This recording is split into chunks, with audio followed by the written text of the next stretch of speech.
welcome back to my channel. My name's Helen and today I'm going to do my August TBR. Scrabble TBR is back. I picked 6 letters. I did it on video camera and then the lighting wasn't very good, so I'm having to record again. So the letters have been picked. I've got the books here to show you, and I have got 5 books that I'm definitely intending to read this month for various reasons, so I will show you those as well. So without further ado, I will start with The House of Fortune by Jessie Burton. This is a sequel to The Miniaturist, which I read back in April 2 years ago for the Eurovisionathon for the Netherlands. A few of us read it together. It's basically about a young woman in Amsterdam in the 16 or 1700s, and she is either engaged or married to a gentleman that she's not really met. I think it's engaged and then they get married. It's been a while since I've read it, but there's a miniaturist who makes this house for her based on the house that she's living in with little characters, and I just remember this story being really strange. She's moved in with his family who his family aren't very nice to her. He's quite distant. It was all a bit strange. I'm going to have to find a summary online to remind myself about it, but I did feel like it was missing something and there was a lot of questions left unsolved, so I'm hoping this will solve it. I do love this cover. I have to get this read in August because it's due back at the library mid-August because somebody else wants it. You'll have to excuse the noise. I've got a cat who wants to get into the kitchen because Andy and Sophie are making cupcakes. This is the only opportunity I'm going to get to make this video, and so the noise will just have to hold, but hopefully you can't hear it much. So yeah, The House of Fortune by Jessie Burton I'm definitely reading.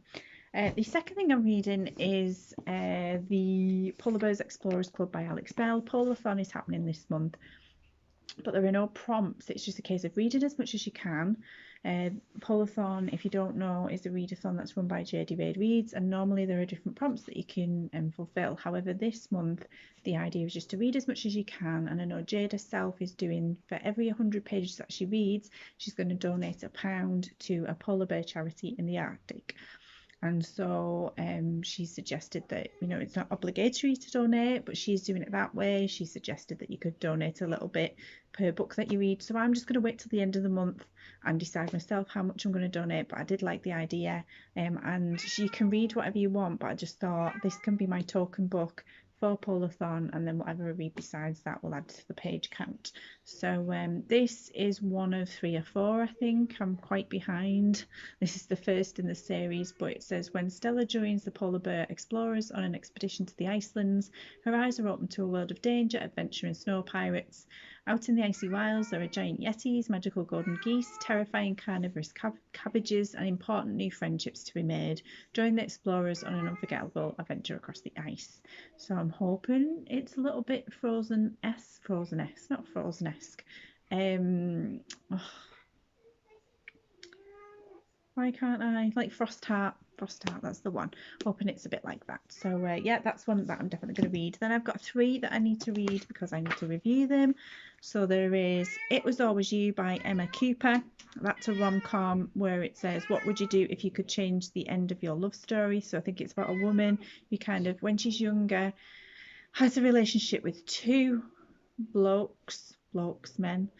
I think one's a very close friend and the other one's somebody she goes out with, and I think then it flicks forward to when she's married, but then she hits her head or something happens, and I don't know if she gets to live her life with the other man. And then I'm not really 100%, I've only briefly seen a description of it, but yeah, that's a romantic comedy, and so we'll see where that one takes us.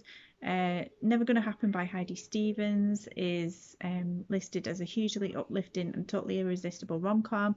That's about a girl whose life isn't going very well. Her whole house has gone on fire because she's left her straighteners on, and I think she was having a relationship with somebody who's decided to go back to either, I think it was an affair and he's gone back to his wife, or in a relationship in the past and gone back to that relationship. I'm not 100% sure, but then she ends up getting a job at a stately home and has to put up with the heir of this house who's not very nice, and then there's a stable boy who she builds up quite a relationship with, so that could be a bit of a love triangle.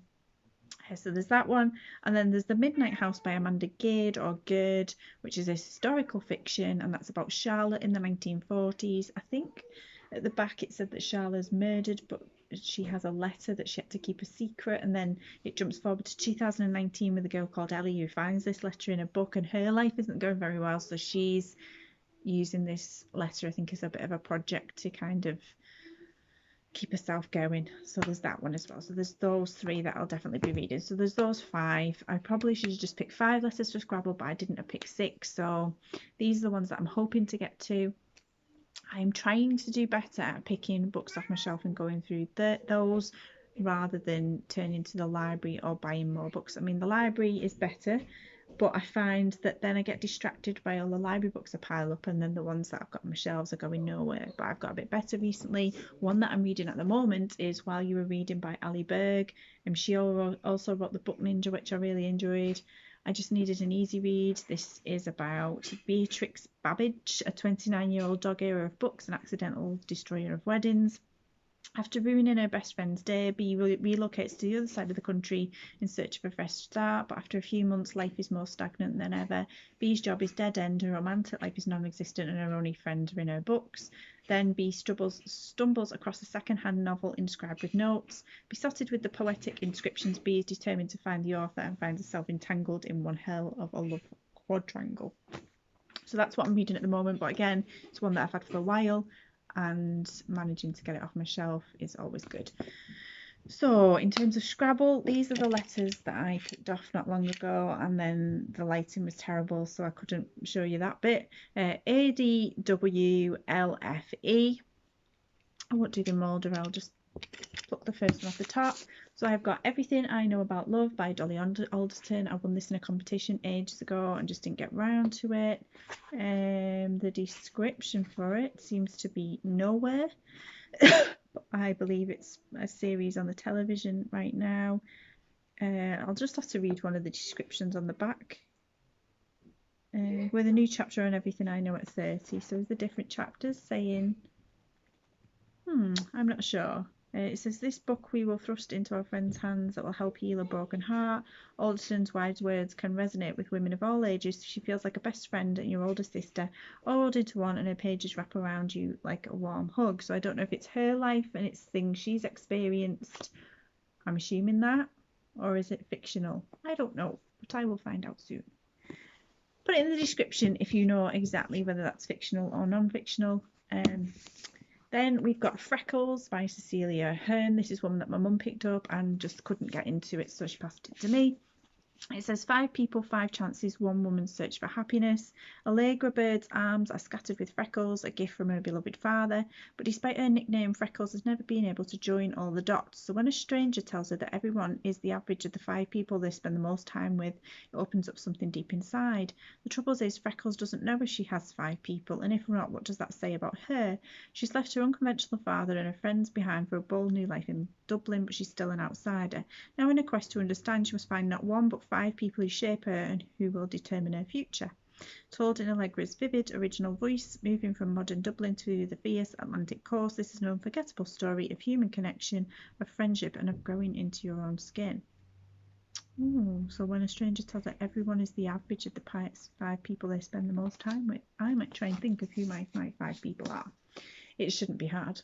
So yeah, underneath her skin, she just wants to fit in. So yeah, I will give that one a go. Then for A, I'm going to take the price off the front of this one. This is one that I'm hoping I might be able to use some of the exercises for solve, because I actually think it's more aimed, well, definitely more aimed towards children. But I've always been an Ant and Dec fan, so I picked it up. But it says Ant and Dec, awesome activities to power your positivity, proper happy. So it says, what makes you happy? For us, it's having fun, chatting and getting silly. We love to laugh and we love to make others laugh. The book you're holding right now is full of our favourite games, jokes and ways to share a laugh and pass on the positivity. But it's not only about having fun. None of us feel like smiling all the time, and this is books for those moments too. There are activities and tips to help you check in, say what's on your mind, build resilience and deal with challenging emotions. So get creative, get involved, be amazing, and be yourself, and remember you are amazing. I think that's the kind of thing that, yes, some of the activities might be a bit silly, but at the heart of it, it is just meant to make you feel better, and I could always do with that. So yeah, I'm going to go for that one for A.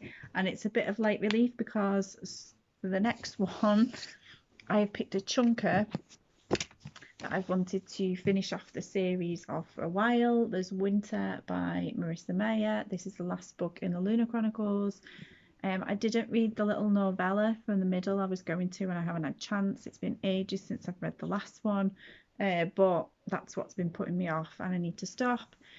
I also know that Steph from Steph Loves is doing the final support group well, it's this weekend. There's a 48-hour one. I don't do well with the 24, 48-hour ones because I just can't stay up, so it'd just be like a regular day for me. But it's also Sophie's birthday this weekend, so I'm not really going to get the chance to do much reading. But in reference to that, like Polarthon, I've got the token book for that. This can be my token book for the final support group because I need to get through this one to finish this series. I felt really good when I finished the School for Good and Evil series recently, and so I need to keep on. And hopefully Steph will do one where it's a few weeks long or a month long coming up soon, and when she does I will get some of the others off my shelves, because I've got Strange Worlds Travel Agency, The Edge of the Ocean, which is the second one in that series that I haven't read yet. Have I got any other series? Well, I started off reading the Alexander McCall Smith #1 Ladies Detective Agency, and I've read 1 or 2 of those, so I've got that one. Any other series? Bear with me, I'm gonna have a little look.